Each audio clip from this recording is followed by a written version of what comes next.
আমাদের মধ্যে অনেককেই মুক্তি দেওয়া হয়েছিল। শেষ পর্যন্ত শুধু আমি ও বাহাউদ্দিন চৌধুরী রইলাম। বাহাউদ্দিন চৌধুরীর বয়স খুব অল্প। তাকে না ছাড়বার কারণ হলো সন্দেহ করছিল সে কমিউনিস্ট ভাবাপন্ন হয়ে পড়ছিল।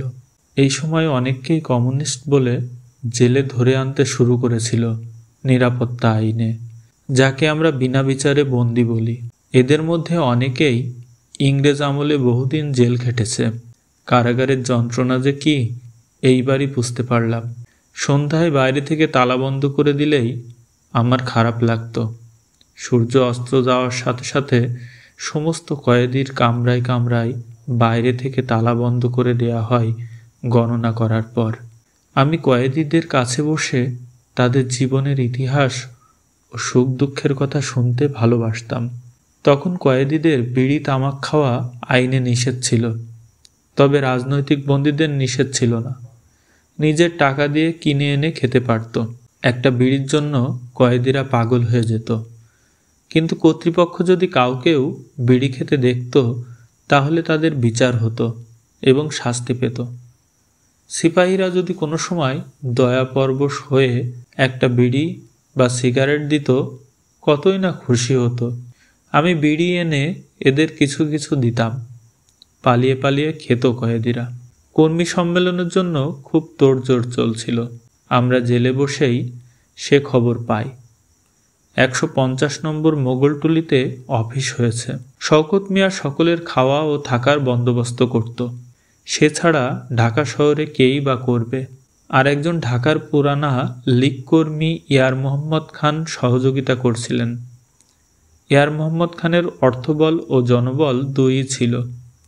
অ্যাডভোকেট আতাউর রহমান খান, আলী আমজাদ খান এবং আনোয়ারা খাতুন এমএলএ সহযোগিতা করছিলেন।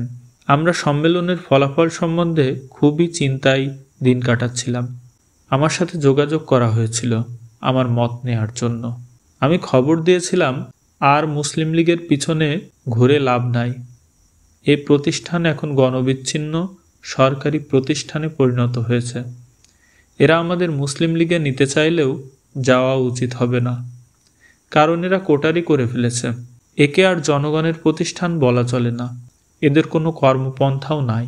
আমাকে আরও জিজ্ঞেস করা হয়েছিল আমি ছাত্র প্রতিষ্ঠান করব না রাজনৈতিক প্রতিষ্ঠান গঠন হলে তাতে যোগদান করব। আমি উত্তর পাঠিয়েছিলাম ছাত্র রাজনীতি আমি আর করব না, রাজনৈতিক প্রতিষ্ঠানই করব। কারণ বিরোধী দল সৃষ্টি করতে না পারলে এদেশে একনায়কতন্ত্র চলবে। কিছুদিন পূর্বে জনাব কামরুদ্দিন সাহেব গণ আজাদি লীগ নাম দিয়ে একটা প্রতিষ্ঠান করেছিলেন, কিন্তু তা কাগজপত্রেই শেষ।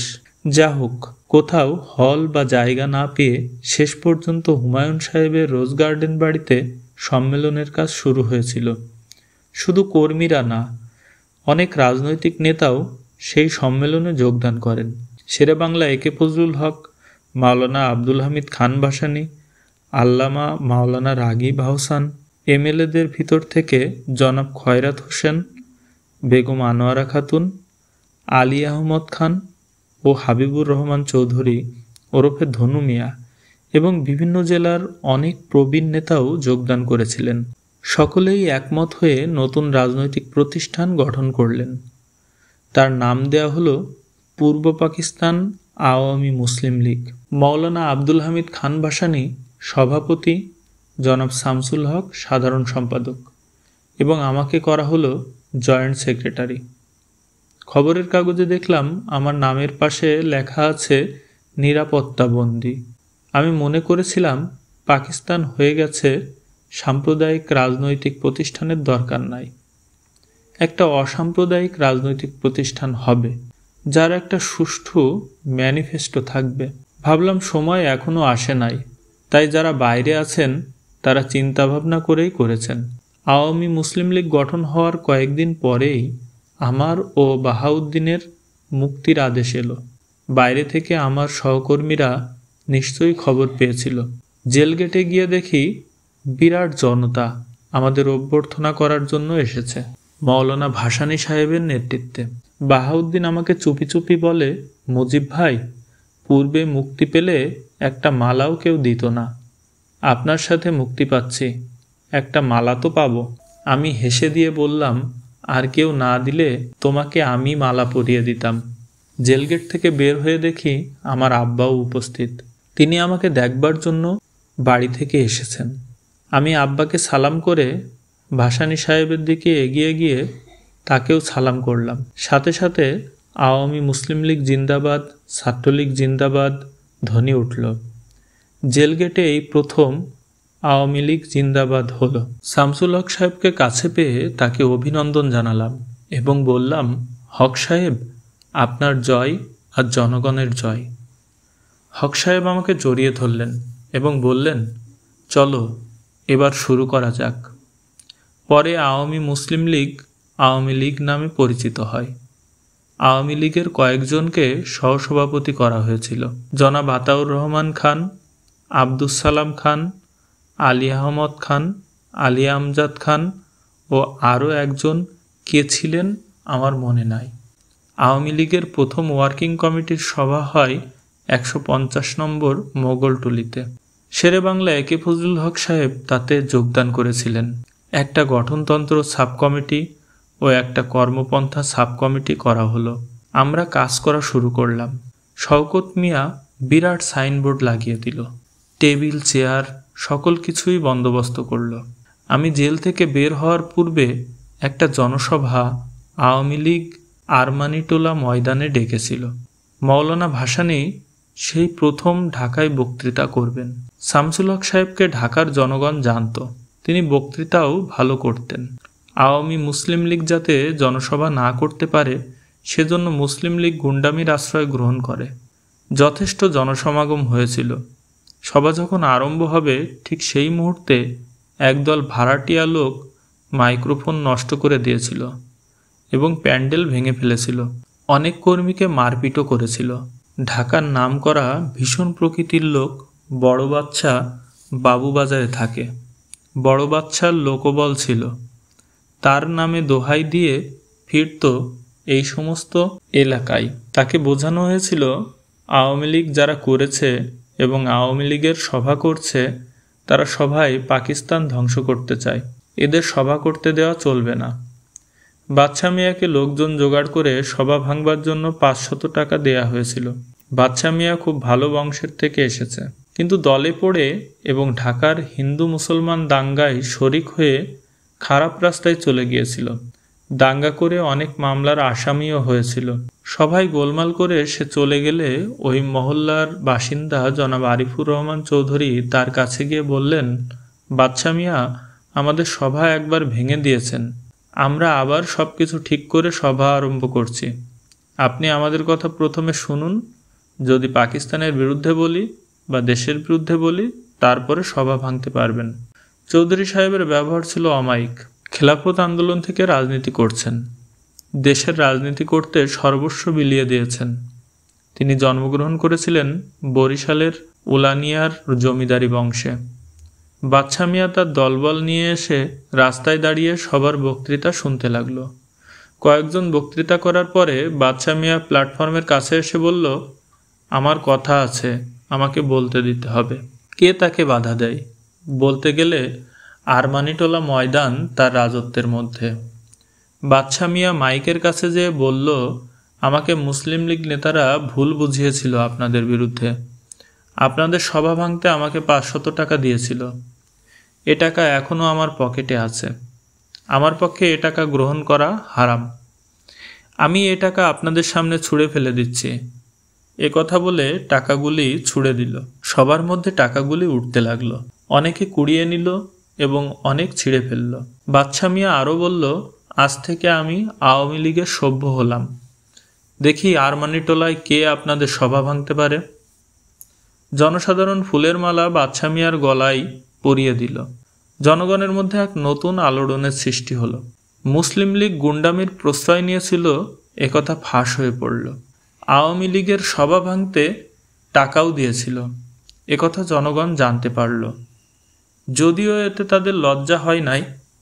এই গুন্ডামির পথ অনেক দিন তারা অনুসরণ করেছে, যে পর্যন্ত না আমরা বাধ্য করতে পেরেছি তাদের তা বন্ধ করতে। তারা ঠিক করেছিল বিরুদ্ধ দল গঠন করতে দেয়া হবে না। তারা যে জনসমর্থন হারাচ্ছে, কেন তার সংশোধন না করে তারা বিরুদ্ধ দলের উপর নির্যাতন শুরু করলো এবং গুন্ডামির আশ্রয় নিল? আমি জেল থেকে বের হয়েছি। আব্বা আমার জন্য ঢাকায় এসেছেন, আমাকে বাড়ি নিয়ে যাবেন। আমি আব্বাকে বললাম, আপনি বাড়ি যান, আমি 7-8 দিনের মধ্যে আসছি।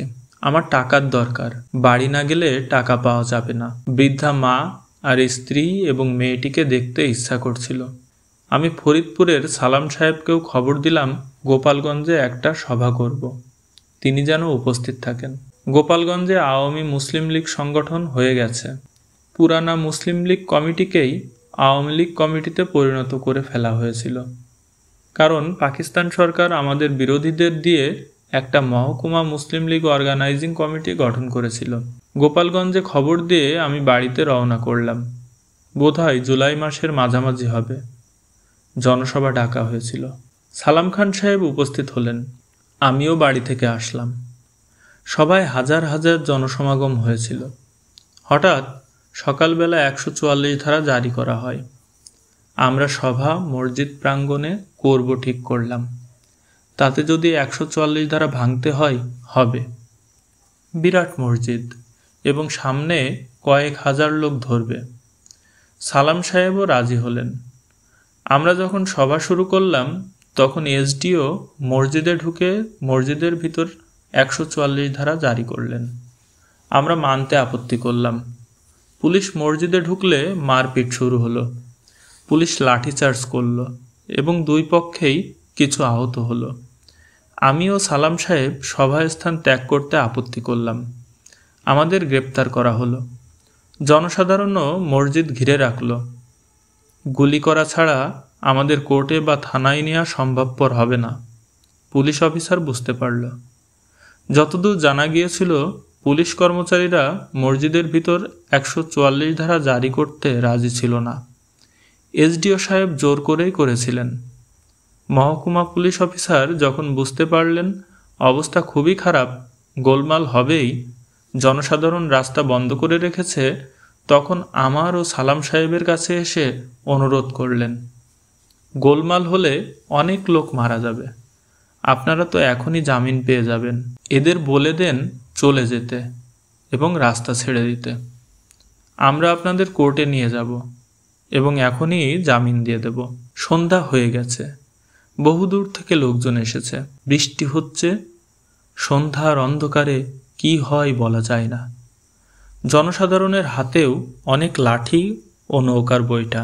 মহকুমা প্রশাসনের কর্মকর্তারা বিশেষ করে আমাকে বক্তৃতা করে লোকজনকে বোঝাতে বললেন। সালাম সাহেব ও গোপালগঞ্জ মহকুমার নেতাদের সাথে আলাপ আলোচনা করে ঠিক হলো আমি বক্তৃতা করে লোকদের চলে যেতে বলবো। আমি বক্তৃতা করলাম, বলার যা ছিল সবই বললাম এবং রাস্তা ছেড়ে দিতে অনুরোধ করলাম। মসজিদ থেকে কোর্ট 3 মিনিটের রাস্তা মাত্র। পুলিশ ও আমরা কয়েক ঘন্টা আটক আছি। জনসাধারণ শেষ পর্যন্ত আমাদের রাস্তা দিল। আমাদের সাথেই জিন্দাবাদ দিতে দিতে কোর্টে এলো। রাত 8 ঘটিকার সময় আমাদের জামিন দিয়ে ছেড়ে দেয়া হলো। তারপর জনগণ চলে গেল। এটা আমাদের আওয়ামী লীগের মফস্বলের প্রথম সভা এবং সে উপলক্ষে 144 ধারা জারি। পরের দিন আওয়ামী লীগের অফিস করা হলো। গোপালগঞ্জ মহকুমা আওয়ামী মুসলিম লীগের কনভেনর করা হয়েছিল কাজী আলতাফ হোসেন এবং চেয়ারম্যান করা হয়েছিল মুসলিম লীগের সভাপতি কাজী মোজাফফর হোসেন অ্যাডভোকেটকে। এই সময়ের একটা সামান্য ঘটনা মনে হচ্ছে। আমি ও কাজী আলতাফ হোসেন সাহেব ঠিক করলাম মৌলানা শামসুল হক সাহেবের সাথে দেখা করব। মৌলানা সাহেবের বাড়িও আমার ইউনিয়নে। জনসাধারণ তাকে আলেম হিসেবে খুবই শ্রদ্ধা করত। আমরা দুইজন রাত 10টায় এক মাঝির নৌকায় রওনা করলাম। নৌকা ছোট, একজন মাঝি। মধুমতি দিয়ে রওনা করলাম, কারণ তার বাড়ি মধুমতির পাড়ে। মধুমতির একদিকে ফরিদপুর, অন্যদিকে যশোর ও খুলনা জেলা। নদীটা এক জায়গায় খুব চওড়া, মাঝে মাঝে সেই জায়গায় ডাকাতি হয়, আমাদের জানা ছিল। ঠিক যখন আমাদের নৌকা সেই জায়গায় এসে হাজির হয়েছিল, আমি তখন ক্লান্ত ছিলাম বলে ঘুমিয়ে পড়েছিলাম। পানির দেশের মানুষ নৌকায় ঘুমোতে কোনো কষ্ট হয় না। কাজী সাহেব তখনও ঘুমান নাই। এই সময় একটা ছিপ নৌকা আমাদের নৌকার কাছে এসে হাজির হলো। 4 জন লোক নৌকার মাঝিকে জিজ্ঞেস করল আগুন আছে কিনা। আগুন চেয়েই এই ডাকাতরা নৌকার কাছে আসে, এই তাদের পন্থা। আমাদের নৌকার কাছে এসে জিজ্ঞাসা করল নৌকা যাবে কোথায়। মাঝি বলল টুঙ্গিপাড়া, আমার গ্রামের নাম। নৌকায় কে? মাঝি আমার নাম বলল। ডাকাতরা মাঝিকে বৈঠা দিয়ে ভীষণভাবে একটা আঘাত করে বলল, শালা আগে বলতে পারো নাই শেখ সাহেব নৌকায়। এই কথা বলে নৌকা ছেড়ে দিয়ে তারা চলে গেল। মাঝি মার খেয়ে চিৎকার করে নৌকার হাল ছেড়ে দিয়ে ভিতরে ঢুকে পড়ল। মাঝির চিৎকারে আমার ঘুম ভেঙে গিয়েছিল। কাজী সাহেব জেগেছিলেন, তার ঘড়ি, টাকা, আংটি সব কিছু লুকিয়ে ফেলেছিলেন ভয়ে। কাজী সাহেব শৌখিন লোক ছিলেন, ব্যবসায়ী মানুষ, টাকা পয়সাও ছিল অনেক। আমি জেগে উঠে জিজ্ঞাসা করলাম ব্যাপার কি। কাজী সাহেব ও মাঝি আমাকে এই গল্প করল।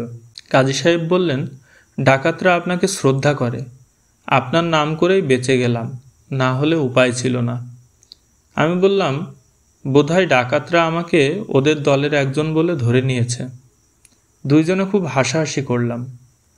কিন্তু বিপদ হলো মাঝিকে নিয়ে, কারণ যে আঘাত তাকে করেছে তাতে তার পিঠে খুবই ব্যথা হয়েছে। বাধ্য হয়ে কিছু দূর এসে আমাদের এক গ্রামের পাশে নৌকা রাখতে হলো। যেখানে খুব ভোরে পৌঁছাবো সেখানে প্রায় সকাল 10টায় পৌঁছলাম। মাওলানা সাহেব মাদ্রাসায়, তার সাথে আলাপ করে আমাদের বাড়িতে এলাম। আমি কয়েকদিন বাড়িতে ছিলাম।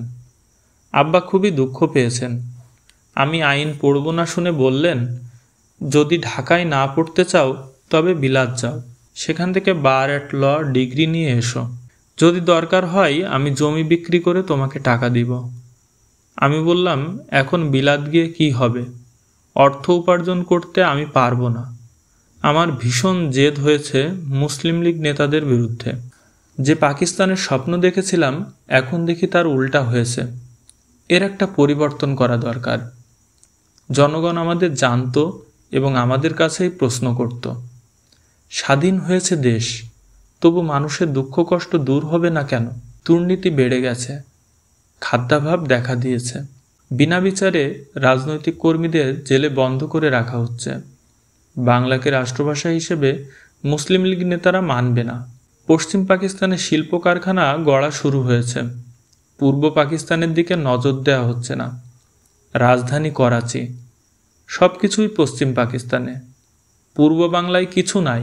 আব্বাকে সকল কিছুই বললাম। আব্বা বললেন, আমাদের জন্য কিছু করতে হবে না, তুমি বিবাহ করেছ, তোমার মেয়ে হয়েছে, তাদের জন্য তো কিছু একটা করা দরকার।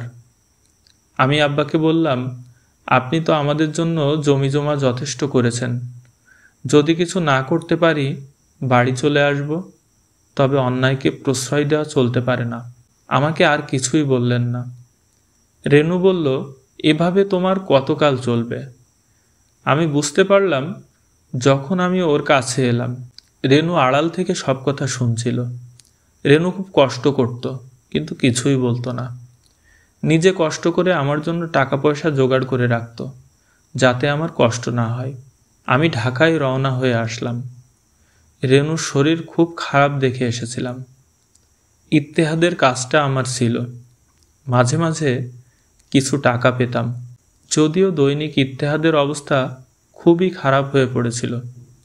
পূর্ব বাংলা সরকার প্রায়ই ব্যান্ড করে দিয়েছিল। এজেন্টরা টাকা দেয় না। পূর্ব বাংলায় কাগজ যদিও বেশি চলত।